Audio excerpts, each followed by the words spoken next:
rolling on the ground is a small facet of the pigeon sport compared to what takes place with birds that roll in flight. Birmingham roller pigeons perform their acrobatics while flying high above their lofts, somersaulting 8 to 14 revolutions per second. With each performance, they descend 10 to 40 feet. While thought to have originated in the Middle East, it was in England over the last 2 centuries where this acrobatic pigeon behavior was refined into what is now a global pigeon sport. The legions of pigeon men who love these birds include several who can truly be called geniuses for their deep understanding of the bird of peace. One such genius was William H. Pensum.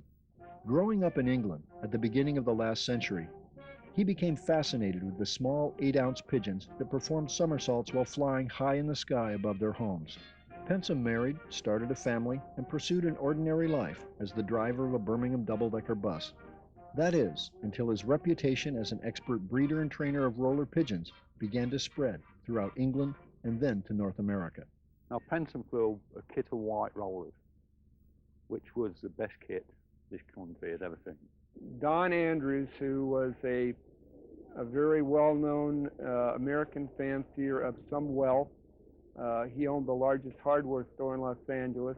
He was so impressed with Bill that he offered him a job taking care of his birds. Now, Don Andrews, you must understand, had over 4,000 pigeons. He had 1 acre of loft alone. So this was a full-time job. Pensum accepted and moved his family and his pigeons to the sunny skies of Southern California. One of the nicest people you could ever meet. He would never really get into an argument with you, or he would walk away if you got out of line, you know, and he would do anything for you too. He went back to England and brought back some Birmingham rollers to Los Angeles. And I believe that he was the one that introduced them to him, the real Birmingham roller. He brought out extreme emotions in people. There were those that idolized him and those that disliked him. And he would not be characterized as a man of a lot of tact, I guess you could say. For many years, Pensum traveled throughout North America, helping fanciers improve their flocks. His job as Andrews' loft manager ended, and he became a salesman for the hardware store. He also tried to make extra money, building pigeon crates and lofts and selling his best birds. Of all the birds that he bred and all of the things that he done for people, he didn't make any money at all. No money. And he died penniless too. What Pensum and others refined was the original system of judging the performance of a flock of rollers in competition, laid down more than 100 years ago in England. Their modern system is the basis for today's World Cup competition.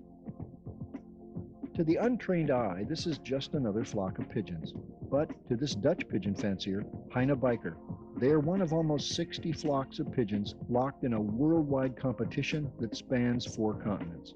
As the judge of the 2002 World Cup roller competition, Heine knows what he's looking for. He won the right to be the world judge by winning the competition the previous year.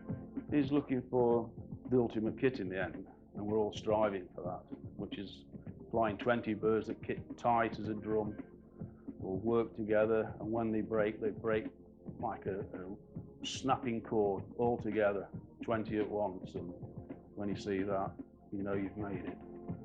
It's a fair system. The same judge views 60 flocks and scores them all. The scoring involves 3 ingredients.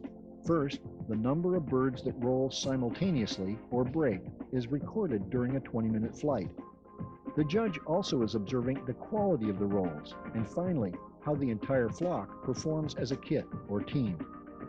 The number of birds rolling at a time is key. If 10 or more roll, the number is doubled. If 15 or more roll, the number is tripled for scoring. If all 20 roll, the score is multiplied by 5, but this is yet to occur in World Cup competition.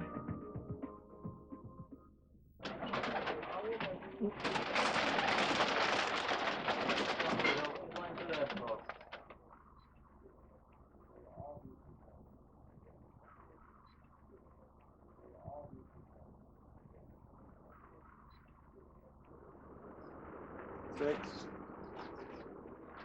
As he scores the flock belonging to Ken Weaver in England, Heine comes up with a final number.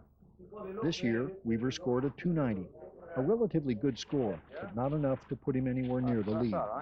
On any given day, somewhere else in the world, another fancier's rollers are likely to be better. Breeding great rollers is difficult. Training and conditioning them to perform at their best on the one day the judge stands in your backyard is an equal challenge. In the 12 years the World Cup has been running, many countries have won. But no story matches that of another pigeon man who may have been Bill Pensham's equal in a critical aspect of the sport. In June 2000, Heine Biker was again the World Cup judge, having won the previous year. His travels took him to the southwest corner of Canada, where he observed the flock flown by the legendary roller trainer Monty Nebel. That day would prove to be Monty's finest hour, as his flock of birds scored a record-shattering 1,894 points to win the World Cup. So that man just had them ready that day. Everything was okay. The weather was perfect, and the birds were perfect, so everything fell together. No one had ever scored anything close to this number in previous competition. But Monty's finest hour would tragically prove to be his last. We had a bad accident in the car taking Heine back to catch the ferry, and he died. Heine was seriously injured. Monty Nebel, probably the world's greatest roller competition flyer in history, was killed. It was the day after, I think, best fly so far in this hobby. Ultimately, Heine recovered and returned to his family and pigeons in Holland. The following year, he again won the World Cup, and despite the tragedy in his past, he volunteered to travel the world and judge the finals again. In a small suburb of Vancouver, a contingent of birds from Monty's original family live in the backyard loft of John Weems, an immigrant from Kazakhstan. In 2002, he carried on Monty's legend by putting up a flock of birds that scored 775 points and again won the World Cup for Canada. As world champion, John Weems will not compete in the next World Cup. It will now be his job to visit 4 continents over a 2-month summer of competition. I look at it as a great privilege, as a great honor, and of course it will be lots of fun. Even if they don't speak my language, we always find some way of communicating. As a performing animal, the pigeon is both athlete and acrobat. Whether it's flying from dawn to dark, capturing a lady's heart, doing backflips on the ground, or falling like raindrops from the sky,